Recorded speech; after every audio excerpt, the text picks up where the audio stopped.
how often do we look at Google Analytics? And the question is monthly, quarterly. I think the answer is as often as you have the stomach for, as often as you have the time to do it. I will tell you that we get a monthly report, and And initially it was weekly when we first right. launched our new site. And now it's monthly, and because we do want to know, we do want to see trends, we do want to know if we're actively making headway in our marketing efforts, or if, for example, if you've got a senior member of your organization who's been speaking or news is breaking, you want to know if that's driving people to your site. If not, why not? And if you've got a campaign built around that, how can you improve that campaign? Situationally too. So we do monthly reviews, and then when we do a big push, for instance, like when we invited all of you to this seminar, we were checking analytics, in addition to our invitation tracker.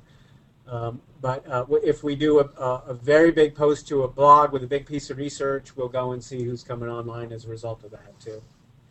So, next question. These are great questions. How do you engage in social media and control the conversation and mitigate the risk? I've read some great answers to this because I've had the same question. The one thing that you cannot do, and this is the same thing with any conversation really, you can never argue.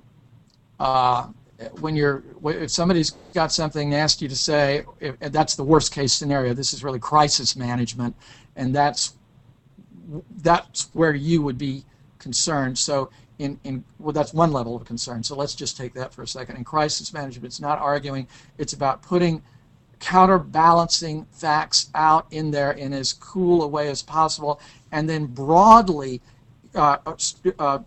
putting that information out beyond the particular media. For example, if it was on Facebook, put it on LinkedIn and other broadly combat facts that combat that particular accusation, for example, that might have occurred. I think another answer to this is a firm like Dixon Hughes, with their example, that again, they've used the tools of social media, but they're still the publisher of that site and can affect what's going up there. So that's different than Wilmer Hale's alumni network, where somebody who is aggravated could post whatever they want to that site. In a wide open world, however, the only thing that you can do is have a social media policy, and you should have a social media policy within your organization, and train the employees about the firm's social media policy and the risks that they take by, for example, if they were posting inappropriate material.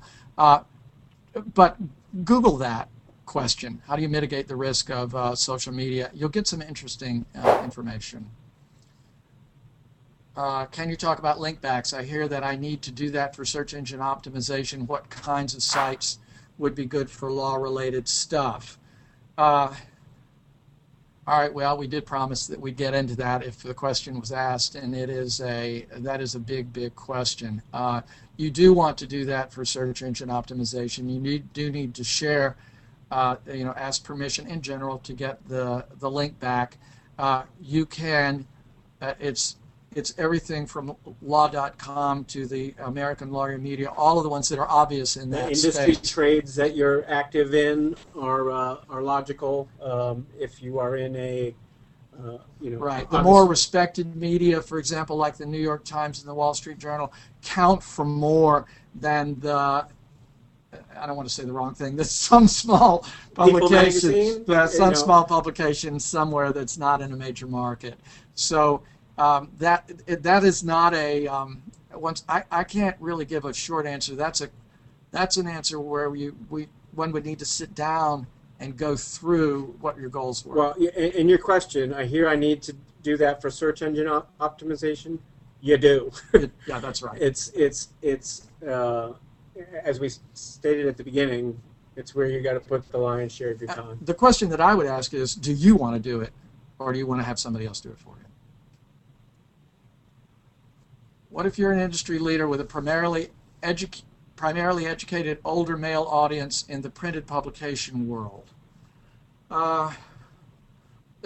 let me guess that this is about social media, and would we be actively engaged in social Well, media? I think it's back to the Google example or the Winston the one with Carlisle example. If your audience is really skewed demographically old, then you need to use different tactics. Right. They're not going to be on with exceptions, they're not going to be on Facebook, right? Yeah, for example, we were recently doing some work for a company in Kansas City, and a smart company, and their audience skews seriously 65 and older, 70 and older, and there's no attempt really to engage in much in social networking. But once again, if you go back to that earlier stat, women over 35, and the largest growing segment in terms of its trajectory was women over 65 who are connecting with their kids and grandkids. So, Google's a tech. This was the irony for us. They're reaching tech commuters on the Southeast Expressway in Boston because they know that's where they're going to be between 7 and 9, and then between 6 and 8. So, all right.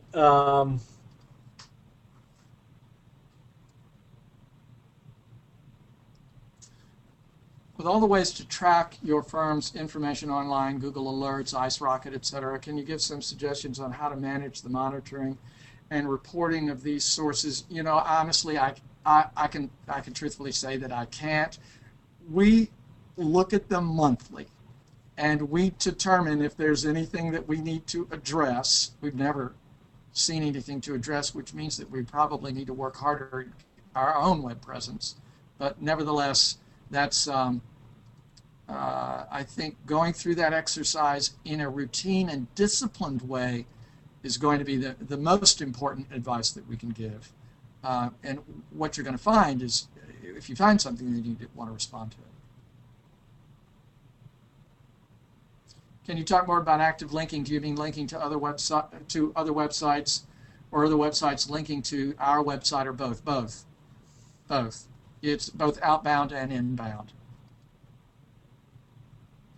How about for a small, oh no, this is not true. It says small time law firm. I think they probably mean small law firm. Sure, you're not small time. The question is, it's hard to answer. Let's say that's a small firm. We'll put it this way. Is it a small firm in a large community? Is it a small firm in a small community? Is it a small firm that's focused on a particular practice? All of these would determine what effort one would make. But focus on your brand, focus on your website, focus on optimization. This is the sine qua non. You have to do this. Yeah, it's not a matter of size, it's a matter of scale. And that's the case with all branding. Accenture, who are considered the gold standard in professional services branding, have a $150 million budget, and Tiger Woods is their bionic spokesperson. But most of us don't have revenue that big, never mind a marketing budget that big. But you can do that same thing to scale, whatever your revenue size is. But that requires,